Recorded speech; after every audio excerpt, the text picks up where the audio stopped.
Hi guys, it's Gav here from dartsplanet.tv. Thanks for joining me as always, and in today's show I've got Macy Ace, Chris Mason back on here to answer some of your questions that you sent me on YouTube. How are you doing, mate? I'm good, mate. Been a while. Yeah, it has. How's that show of yours going? To the point. I'm loving it. Yeah. All right, mate. Yeah, all right. Unfortunately, didn't have a show last weekend. A little bit too busy with everything going on with Premier Leagues, and I was up in the Newcastle Masters as well at the weekend. So yeah, I didn't really have enough time to do it, but I'll be back this Sunday. Fantastic. How was the Newcastle Masters? It looked absolutely awesome. Loads of amazing event. Absolutely amazing event. John Lowe did a lovely tribute and opened the show. Played, I think, 4 or 5 people from the crowd.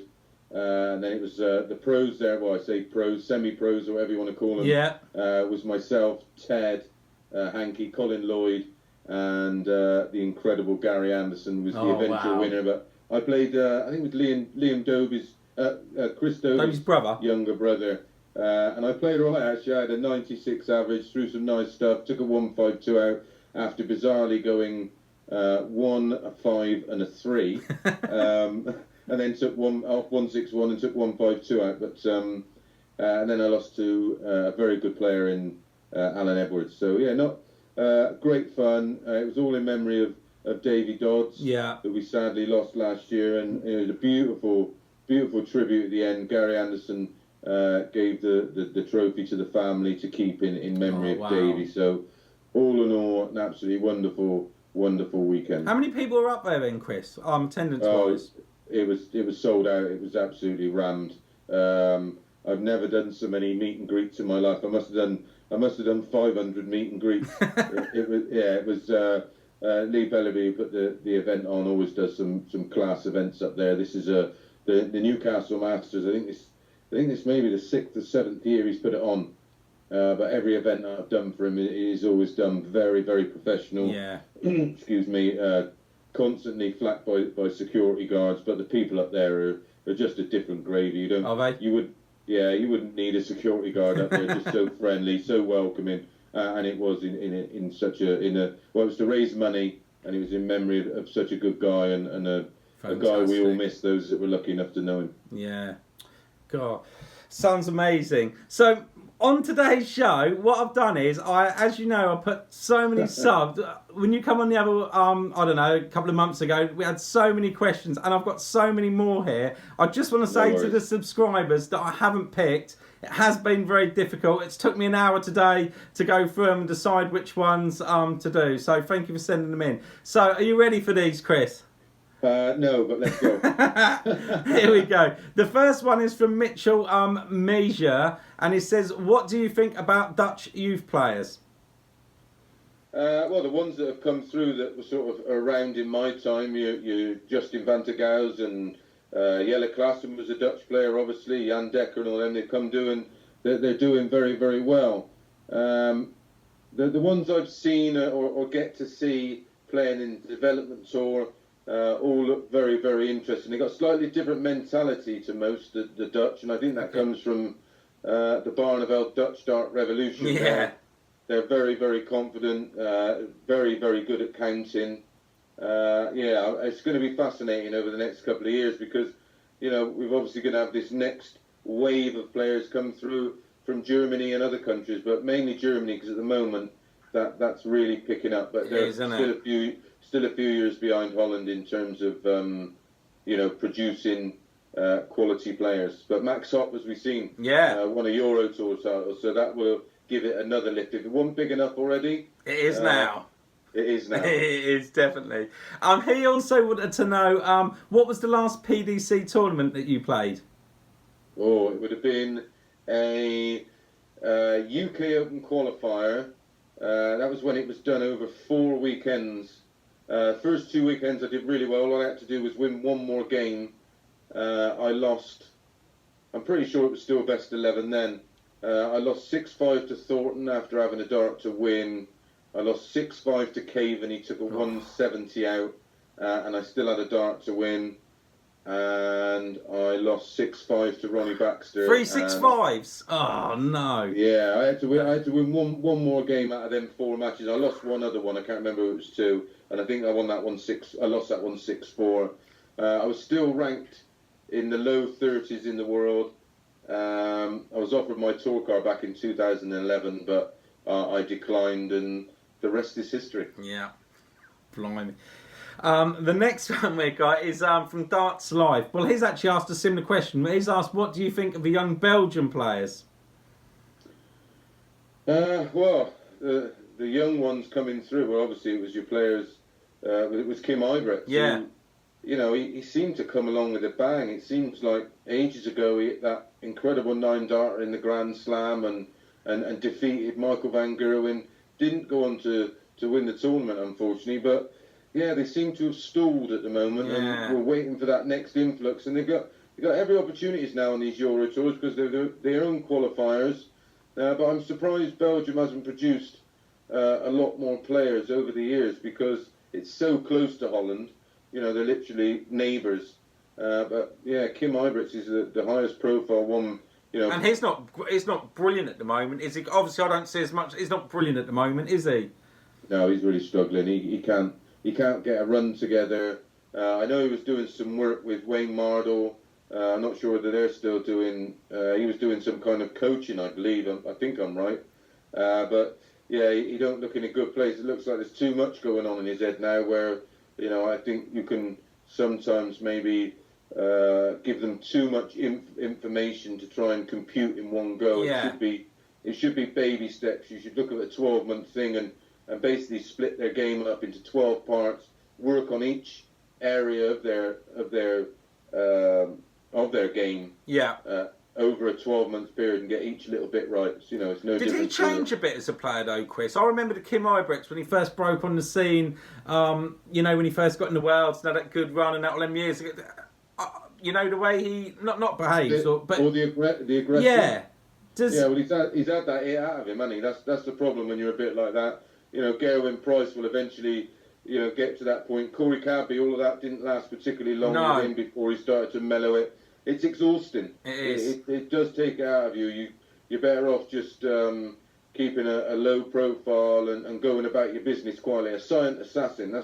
That's what you've got to be like. Yeah. Michael van Gerwen can give it plenty, but he's proved it all. Where he's got nothing else to prove, has he? Everybody else do it, and then you've got to go on and win something to be able to do that, really, haven't you? For someone of Kim Ibrex's ability, it just shows you how tough a school it is, because, you know, he's won nowhere near enough for his ability, but that's genuinely down to how tough a school the darts is right now. Yeah. Right, thanks for that. The next one we've got is Charlie the Boss Gray. He always watches my videos. Really nice guys. But your thoughts on Charlie? Your thoughts on Rob Cross? What are your thoughts on Rob Cross? Yeah, I'm genuinely concerned that he's not won anything since the Worlds. Yeah. And he's not look likely to win anything. No. And that's got to be a concern. I think. Obviously, he worked before. He looks like he's put on a little bit of timber, which is understandable because of the lifestyle. Yep. I'm not sure whether that's affecting him slightly. He blows very hot and cold. Don't get me wrong. He's still hitting monster averages, some silly numbers. Yeah. But then he's not getting. The problem is at the moment he's not getting away with a poor performance. And everybody's out to get you when you're world champ, aren't they? They're out to get you. Well. Not just that, it's just the nature of the game. Very much like Kim Ibrex. Yeah. He's not getting away with a poor game. No. And we're talking about averaging 90, 89, 90, which isn't poor. No.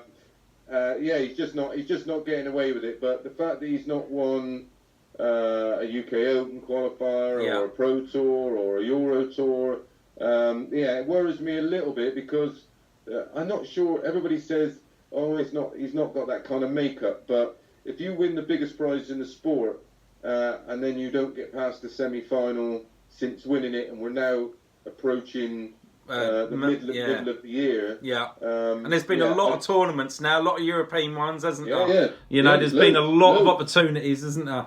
Obviously, I thought when he got to the semi-finals against Max Hopp, I thought that was going to be the first final he made and even have a chance to win it. Well, the draw opened up completely. It was there to win. It was. And Max, off memory, I know it was tidy. He was there to be taken to the cleaners, and he couldn't put him away. No, and Rob Cross went about 2 or 3 legs ahead as well, didn't he? I think he went 4-2 up or 5-2 up, didn't he? Yeah, and the Rob Cross that won the Worlds would have put him away. Yeah. So it may be just a little bit of a crisis in confidence. It may be the schedule. I can't believe he's not been advised to take some time off. Yeah. He doesn't need to be attending these tournaments. They won't affect his rankings. No. They won't affect his sponsorship deals. He's now got to be worth with sponsorship deals and everything else approaching £1 million. Yeah. And it's just over his first year in the game. Yeah, incredible, isn't it? He's got to play the long ball. He wants longevity. You don't want to hit it and then burn out. No. And then struggle to recapture that form. I think I'd like to see him have a month away, 2 weeks on holiday, and 2 weeks work. And people will say this, Mav, how can it be a break? Working on your game is not like what it feels like competing. And he needs, to me, looks like a guy that needs to, very much like a golfer. They go away. Yep. You might not see him for 2 or 3 weeks, and all they're working on is their swing. That's no nothing else, is it? Go away and work on his action. There you go, Charlie. Hope that helped. Thanks for that one. Next up, GWN. Have you ever had a proper throw with the 10x flights yet? As you mentioned it on your chat show the other week. Yeah, I did. Yeah, I did. Here they are. Here I've been using them with a variation of short stem, long point, and as you can see, although I'm not quite as good as Michael Van Gerwen, they're very durable. I like them. You have to have a fairly clean throw and a fairly well balanced release, because they do go through the air quite quickly. Right. But they're a lot more stable than, say, a pair, because obviously there's a lot more surface area. Yeah. But the beauty of them is when they're in the board, there's a lot less material in the way. If you're in the 60s or whatever, it's a lot clearer path through, isn't it? Exactly, yeah. I like them. I mean, have they been popular, do you know, Chris? Are they going well? I don't know a huge amount about them. I think I had them just prior to them being released in the shops. I know Ben Nicholson, who's just opened a dart shop up the northeast. I think he gets his first delivery of them tomorrow. So I don't know how much they cost, because I didn't pay for them. But I did give a load away. So that's the perks of being a good talk sport and ITV presenter, isn't it? You have to have some perks, don't you? Next up, International Darts, young guy, has been on the show. I think he's great. He's asking, what do you think of Irish darts right now? He's only a young lad. He's brilliant. He makes me laugh. Yeah, exciting. It's exciting. You got that young Nathan Rafferty, who beat Wright in the UK that time, didn't he? Yeah, I'm really excited about him. I remember first hearing about him playing in the All Ireland. I think we spoke about this before, and he beat Darryl Gurney in the final. I think he was only 15 then, which is frightening. But he has gone on. Normally, you got to worry about them when they're 15, 16, and they first find girls and they want to start going out and everything else. But he's being looked after, I believe. Target have snapped him up, didn't they? At Ord, I think, isn't it?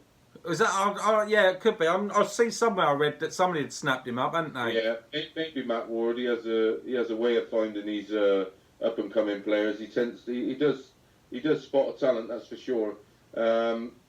He took Gurney on when he'd not really done that much in the BDO, and he went on to win a PDC major. So he definitely has an eye for talent.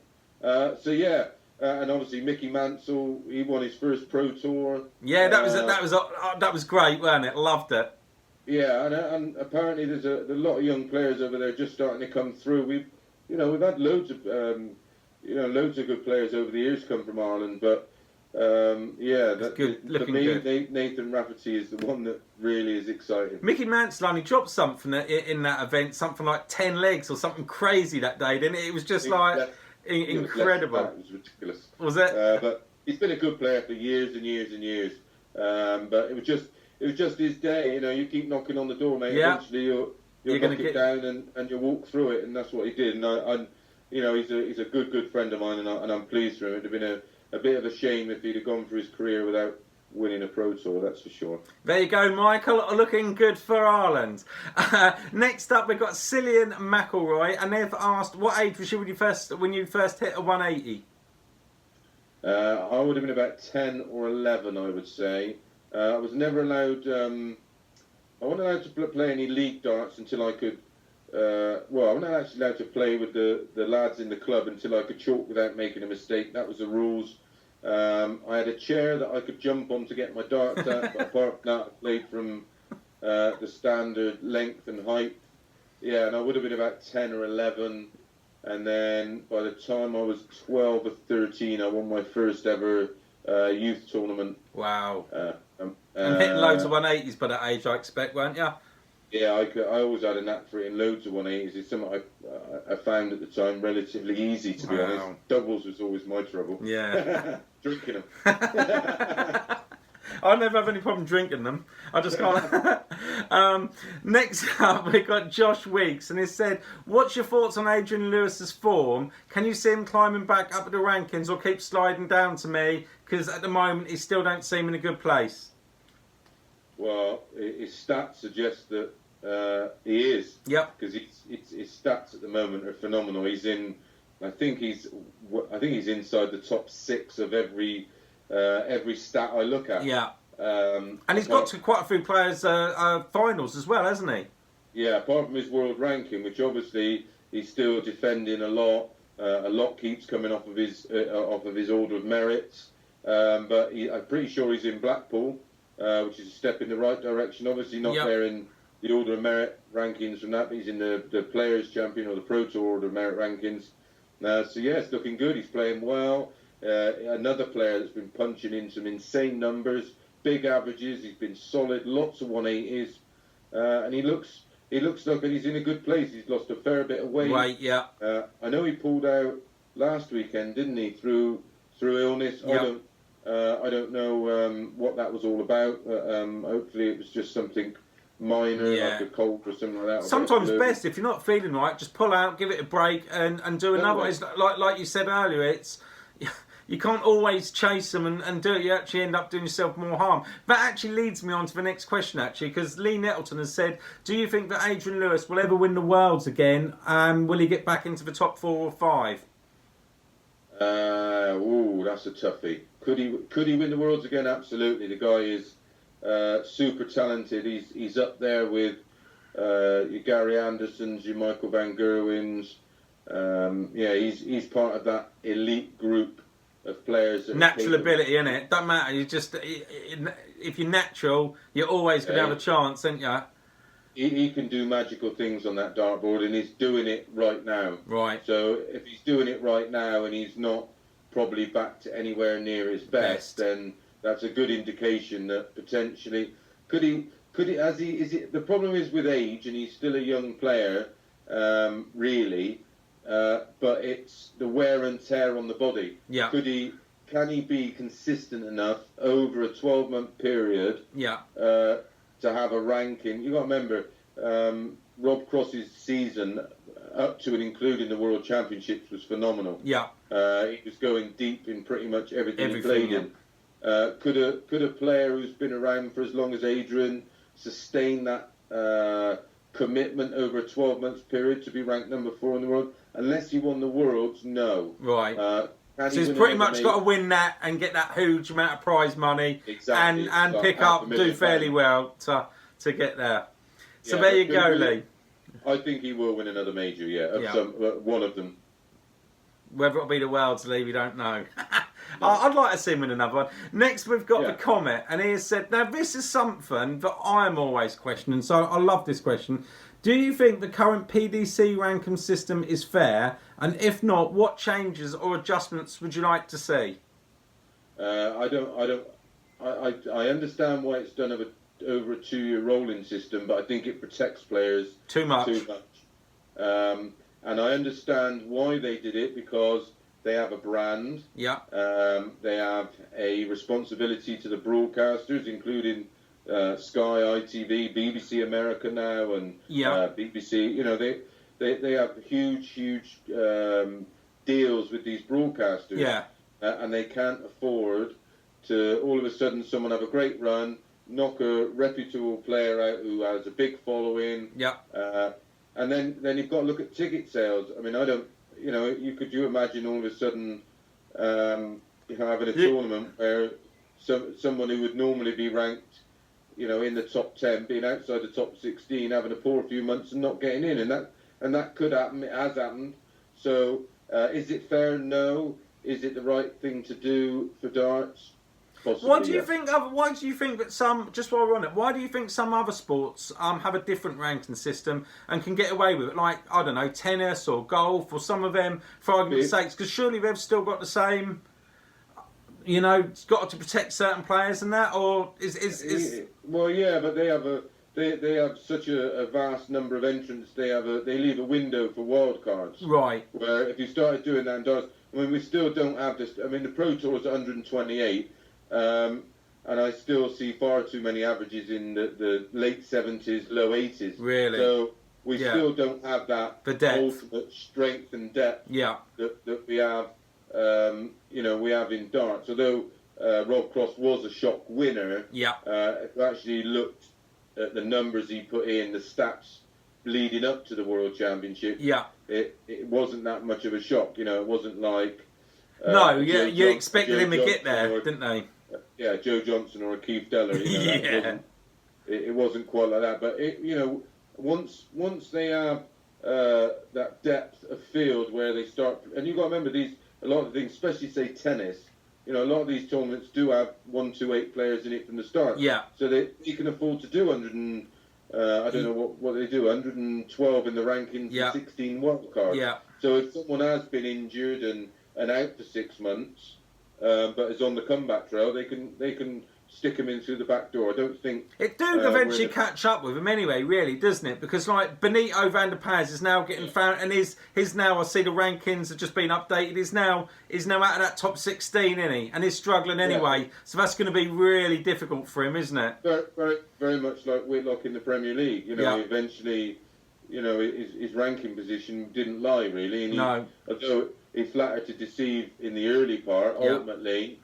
He got found out towards the end of his Premier League campaign. But, all credit to him. I thought he would have struggled.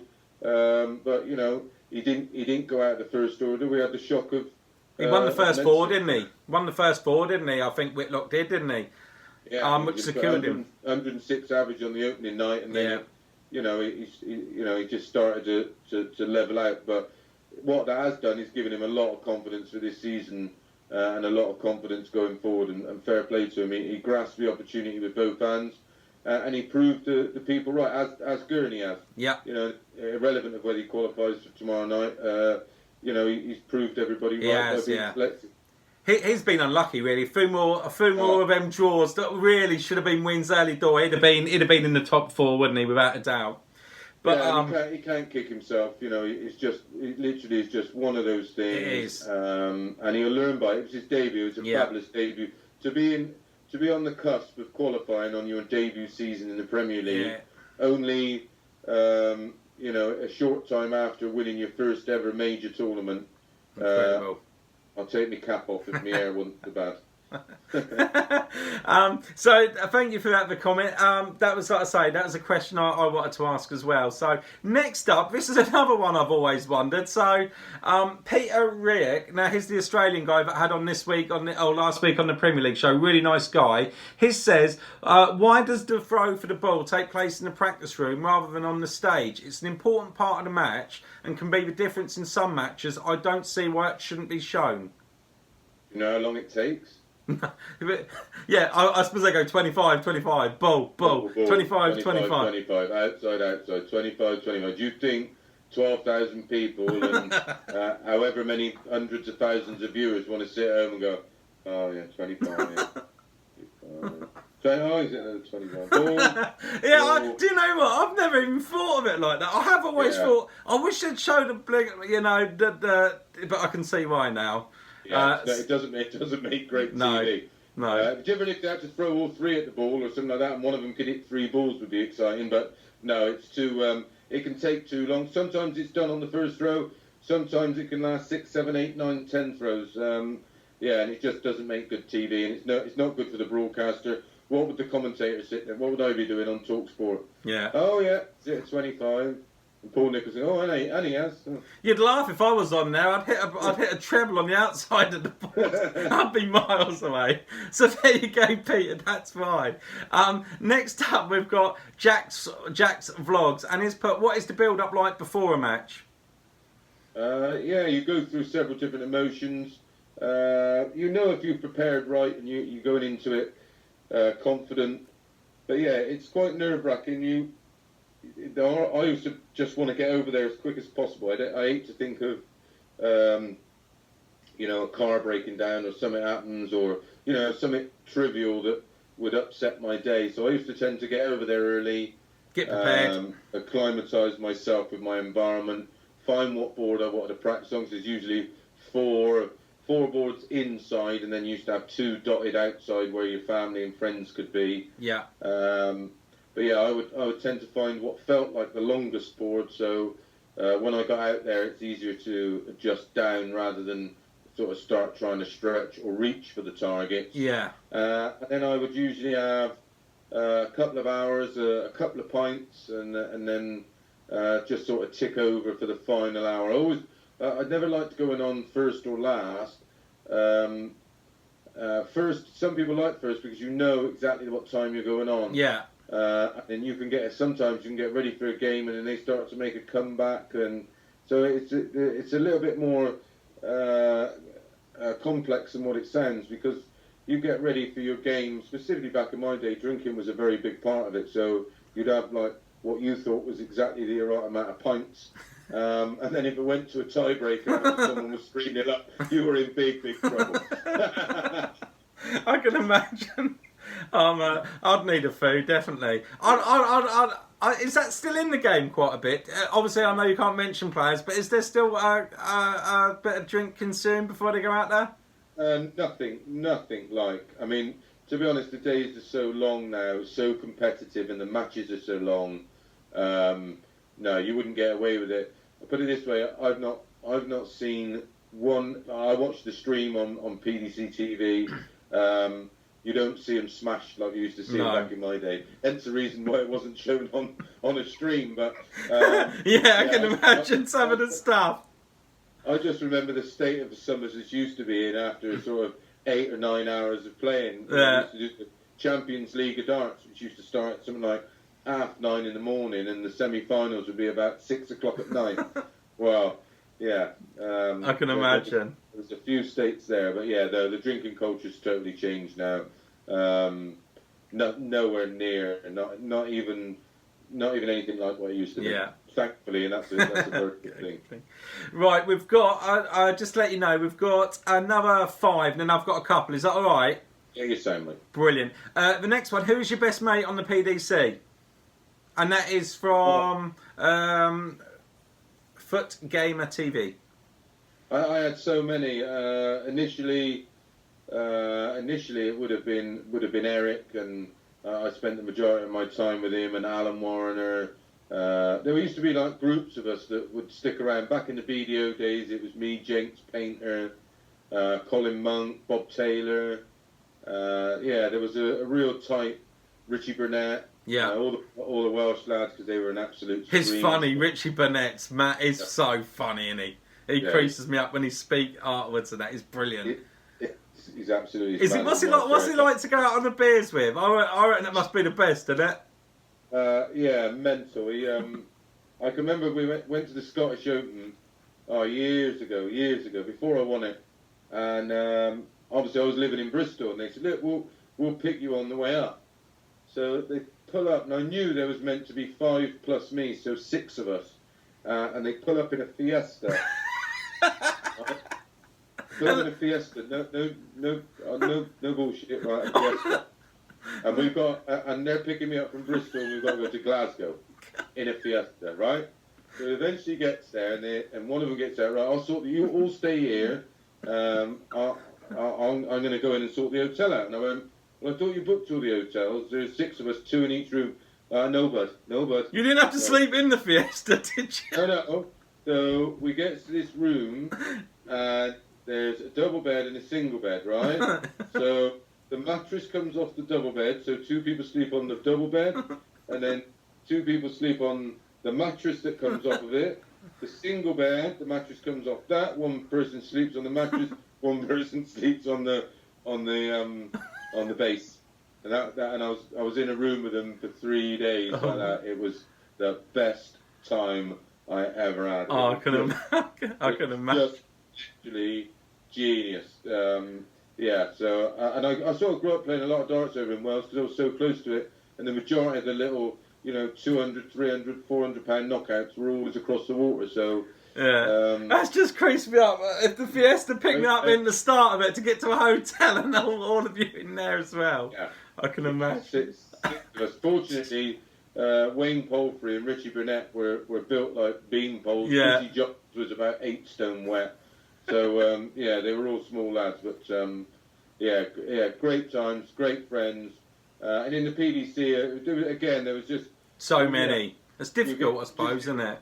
Yeah, you get a group of you that tend to stick together, and you travel together, and that's that. We would always go to one or another's room in the morning when we were in America, and that'd be that same old group: Big Cliff, John, Eric, Keith, Alan, Rod.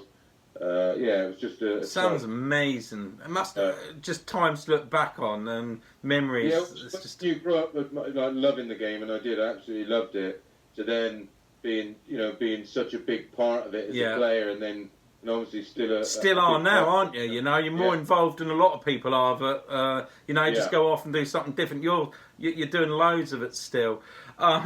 Next, we've got John Olivia Rose has said, have you ever thought of a comeback? If not, why? By the way, I love your fancy shirts. Greetings from Germany.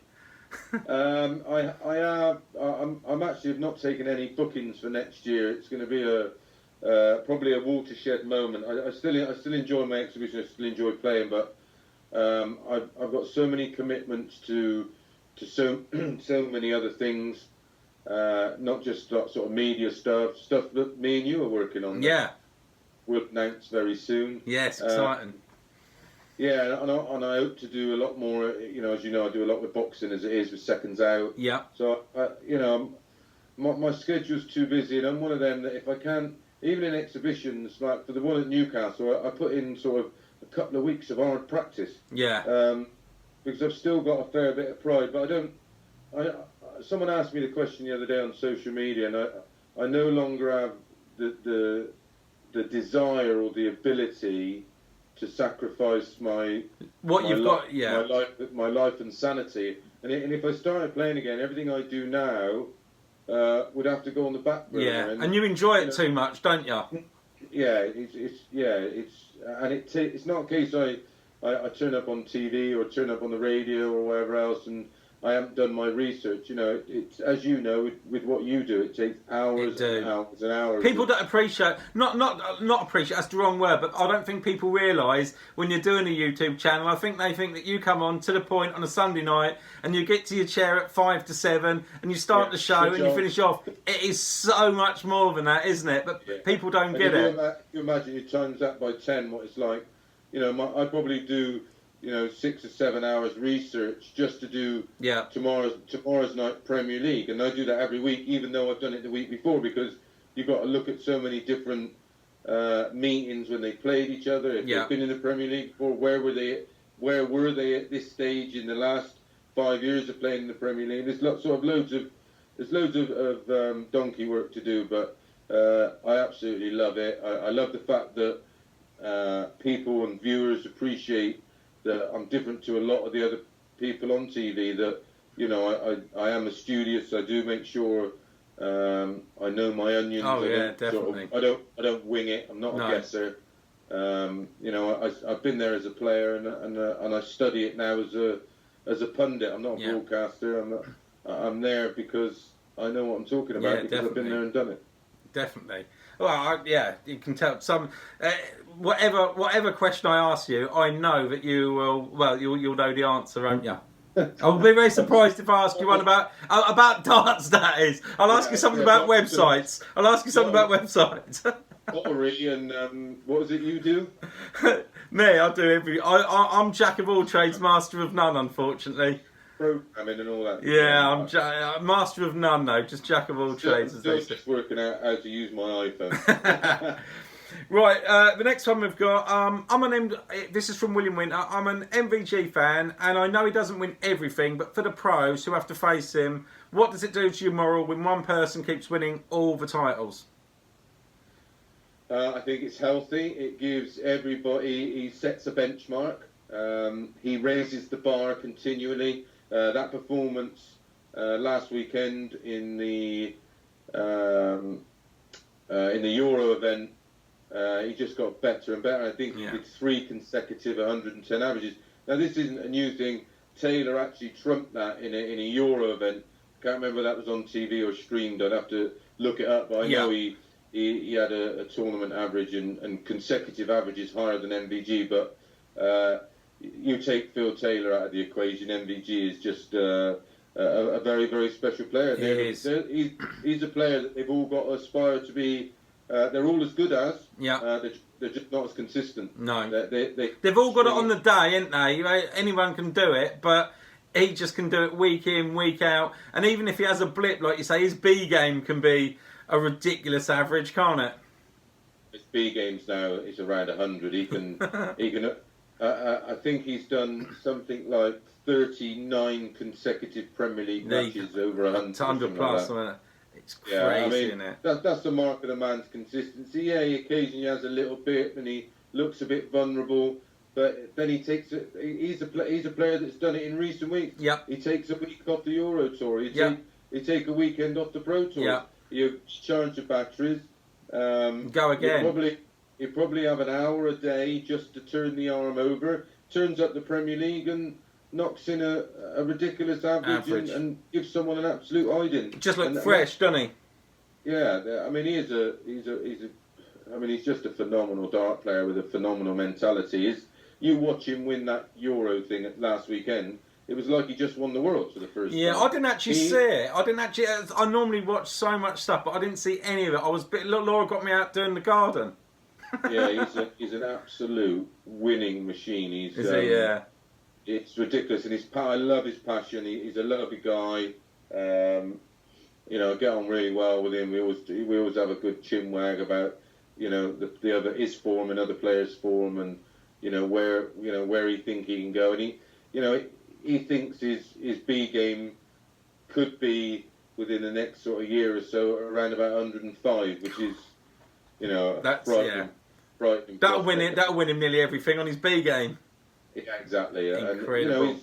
And, he's the one that keeps setting the records, and he's the one that's he would never win 16 world titles because he won't have time. And I don't think he'll want to. I don't see him that sort. I don't think he'll be one of these players that go late into his 40s or whatever. Will he, Chris? No. Well, it's a bit like they say in boxing. It's hard to get up out of bed on a piss wet morning at 6:30 to go for your run. Yeah. When you're led in silk sheets and you've got a Bentley on the drive. Yeah, exactly. And that desire will eventually wane, and then he'll start to get beat, and then I think he quits. I think maybe he could win 5. Yeah. I always said right from the very beginning when everybody was going, he's going to win. My fellow experts, you win 10 or anything else. I was like, no, I don't. Maybe 5 max. Yeah. And I'll stand by that, just because of the environment now, the money involved, how much he's already won, and his age. I don't think he'll be one of these that's going to want to play until he's. No, I don't. 40s. He's got a young family. He's a very, very wealthy man already. Yeah. He's built his dream home. He loves other things. He loves playing poker. And I can see him going... Oh, he likes playing poker, does he? Yeah, he's a big poker player. I don't think he's particularly very good at it, from what I hear. But, he likes playing... A bit like me. I like a game of poker. I'm not great at it. Yeah, but no, in all seriousness, apparently he's meant to be pretty decent. Yeah. And, so maybe he'll go off and do a bit of that. Yeah. That's even bigger money, isn't it? When you watch some of those, some of the pots they play for. Next up, we've got FIFA Gaming Lad, and here's put: do you think Max Hopp will continue his good run of form? I think he'd be very fortunate if he wins another tournament of the size of a Euro Tour, because his game lacks that big kick. I mean, if the draw works out, we've seen it. Mickey Mantle won a Pro Tour, so it is possible if you play well, you take those right shots out in the day, you have those breaks to throw at the right time of the day. Yes, he could.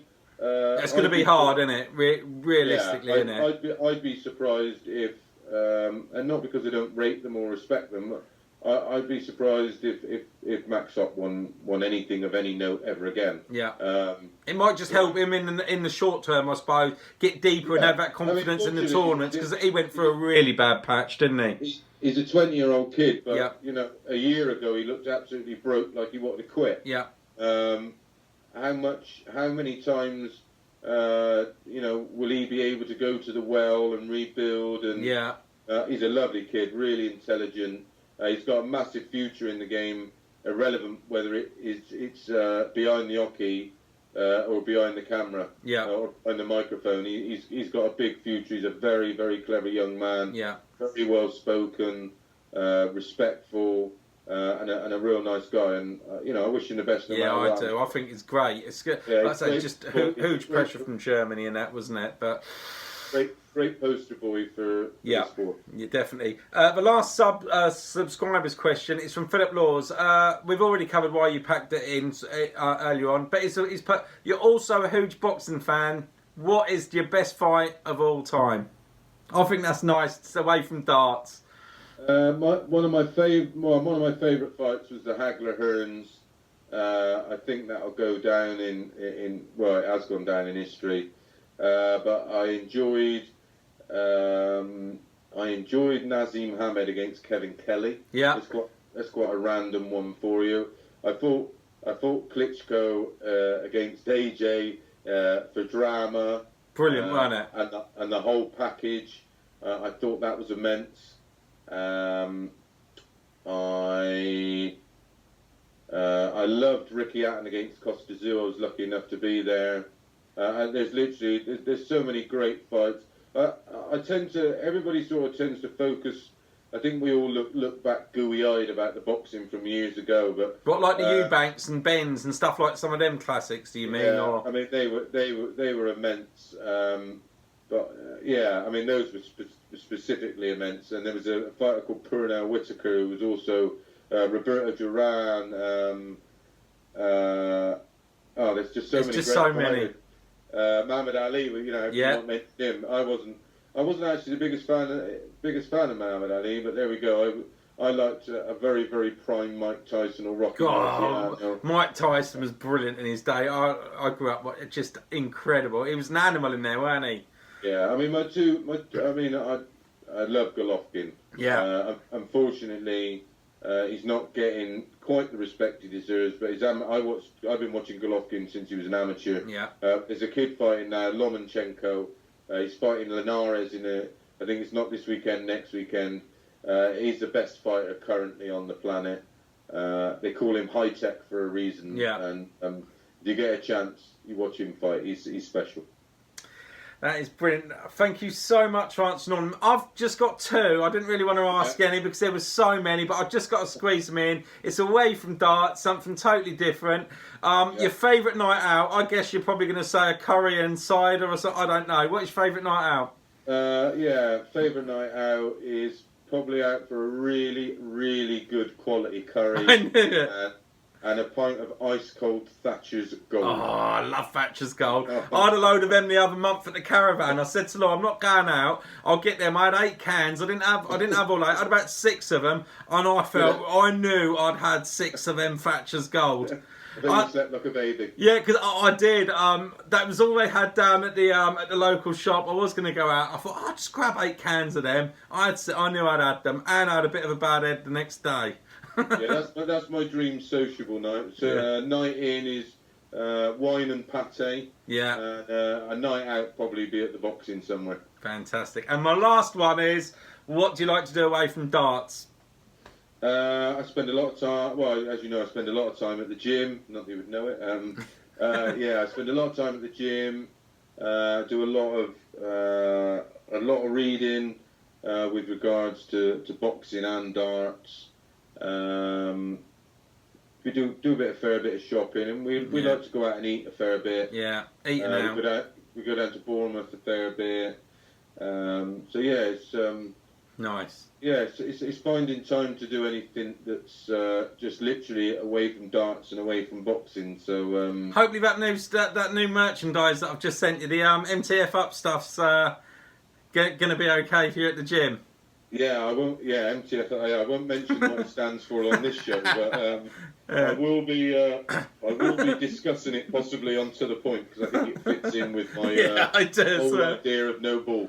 Absolutely brilliant. Well, listen, Chris, thank you so much for coming on, and to all the subscribers that sent you questions, been absolutely brilliant. Really appreciate it. Don't forget to check Chris's show out on To The Point on. And keep a lookout for our new. Yes, we've got something very special coming soon, very guys. Special. Can't say too much. No, it's a collaboration, and it's something huge. It's going to be massive. Absolutely massive. So keep your eyes out for that one.